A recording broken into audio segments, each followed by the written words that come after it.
friends, welcome to Fabulous Chef. இன்னைக்கு நம்ம வீடியோல ஒரு டேஸ்டியான சைனீஸ் ஸ்டைல் ஸ்டர் ஃப்ரைட் ப்ரோக்கோலி எப்படி பண்றதுன்னு பார்க்கலாம்.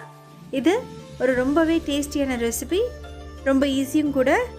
நீங்க நம்ம சேனலுக்கு புதுசா இருந்தா Subscribe பட்டன் கிளிக் பண்ண மறந்துடாதீங்க. வாங்க வீடியோக்குள்ள போலாம். நான் இன்னைக்கு 2 ப்ரோக்கோலி எடுத்து இந்த மாதிரி மீடியம் சைஸா கட் பண்ணி வச்சிருக்கேன். 2 பெரிய வெங்காயத்தை இந்த மாதிரி நீல வாக்குல கட் பண்ணி வச்சுக்கோங்க. ஒரு 10 பூண்டு எடுத்து இந்த மாதிரி தட்டி வச்சுக்கலாம். 2 பச்சை மிளகாயை கீறி வச்சுக்கோங்க. கார்ன்ஃப்ளவர் ஒரு 2 டேபிள் ஸ்பூன் எடுத்துக்கோங்க. 1 table spoon soya sauce, 2 table spoon oyster sauce எடுத்துக்கோங்க.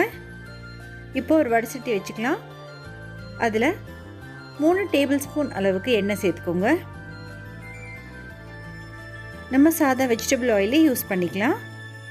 எண்ணெய் நல்லா சூடாகட்டும். எண்ணெய் சூடானதும் நம்ம ஃபர்ஸ்ட் தட்டி வச்சிருக்கிற வெள்ளை பூண்டை சேர்த்துக்கலாம். அது கூடவே 2 பச்சை மிளகாயும் சேர்த்துக்கோங்க. பச்சை மிளகா உங்கள் காரத்துக்கு ஏற்ப நீங்கள் அட்ஜஸ்ட் பண்ணிக்கோங்க.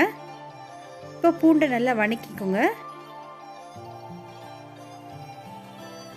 அந்த பூண்டோட வாசம் நல்லா எண்ணெயில் சேர்ற வரைக்கும் நல்லா வணக்கிக்கலாம். இப்போது நம்ம கட் பண்ணி எடுத்து வச்சிருக்கிற 2 பெரிய வெங்காயத்தை சேர்த்துக்கலாம். இப்போ இது எல்லாத்தையுமே நல்லா வணக்கி விட்டுக்கோங்க.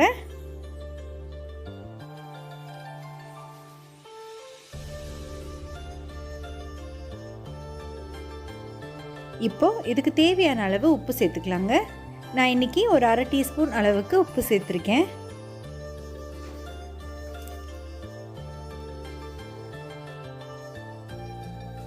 இப்போ நம்ம வெங்காயம் பூண்டெல்லாம் நல்லா வணங்கிடுச்சு. இந்த ஸ்டேஜில் நம்ம கட் பண்ணி எடுத்து வச்சிருக்கிற அந்த ப்ரோக்கோலியை சேர்த்துக்கலாம்.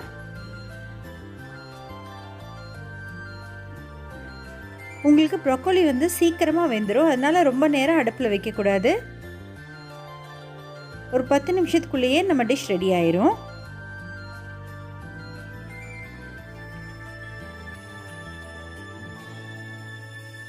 ஒரு 2 நிமிஷம் ப்ரோக்கோலியை நல்லா வணக்கிட்டு நம்ம எடுத்து வச்சிருக்கிற ஆயிஸ்டர் சாஸ் 2 டேபிள் ஸ்பூனும் சோயா சாஸ் 1 டேபிள் ஸ்பூனும் சேர்த்துக்கலாம்.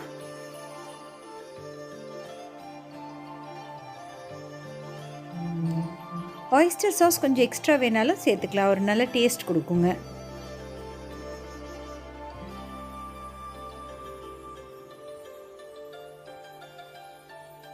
இப்போ இது எல்லாத்தையுமே நல்லா மிக்ஸ் பண்ணிட்டு ஒரு 1/2 கப் அளவுக்கு தண்ணி சேர்த்துக்கலாம்.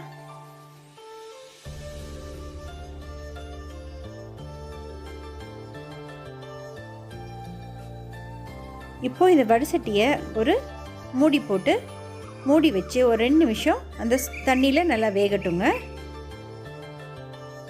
இப்போ ஒரு கப் எடுத்துக்கோங்க. அதில் 2 டேபிள் ஸ்பூன் அளவுக்கு கார்ன்ஃப்ளவர் மாவு சேர்த்து அது கூடவே கொஞ்சம் தண்ணி சேர்த்து இந்த மாதிரி ஒரு கார்ன்ஃப்ளவர் ஸ்லரி மிக்சரை ரெடி பண்ணிக்கலாம். இப்போ பாருங்கள், நம்ம ப்ரோக்கோலி நல்லா வெந்திருக்கு. இப்போது ஒரு 1/2 டீஸ்பூன் அளவுக்கு சர்க்கரை சேர்த்துக்கோங்க. இந்த சர்க்கரை ஒரு நல்ல ஒரு ஸ்வீட் டேஸ்ட் கொடுக்கும் இந்த டிஷ்ஷுக்கு. இந்த ஸ்டேஜில் நம்ம ரெடி பண்ணி வச்சுருக்கிற அந்த கார்ன்ஃப்ளவர் தண்ணி மிக்சரை ஆட் பண்ணிக்கலாம். இந்த கார்ன்ஃப்ளவர் சேர்த்ததுமே நம்ம சாஸ் நல்லா திக்காக ஆரம்பிச்சிடும். இப்போ நம்ம உப்பு எல்லாமே கரெக்டாக இருக்கான்னு செக் பண்ணிக்கோங்க. நம்ம சாஸ் திக்கானதும் இமீடியட்டாக அந்த அடுப்பை ஆஃப் பண்ணி நம்ம சர்வ் பண்ணிடலாம். அவ்வளோதான் ஃப்ரெண்ட்ஸ், நம்மளோட சூப்பரான ஸ்டர் ஃப்ரைட் ப்ரோக்கோலி ரெடி ஆயிடுச்சு. கண்டிப்பாக ட்ரை பண்ணி பாருங்கள். இது ஒரு ஃப்ரைட் ரைஸ் கூடயோ நூடுல்ஸ் கூடயோ நம்ம சர்வ் பண்ணலாம். லைக் பண்ணுங்கள், கமெண்ட் பண்ணுங்கள். ஃபேபுலஸ் செஃப்க்கு கண்டிப்பாக சப்ஸ்கிரைப் பண்ணுங்கள்.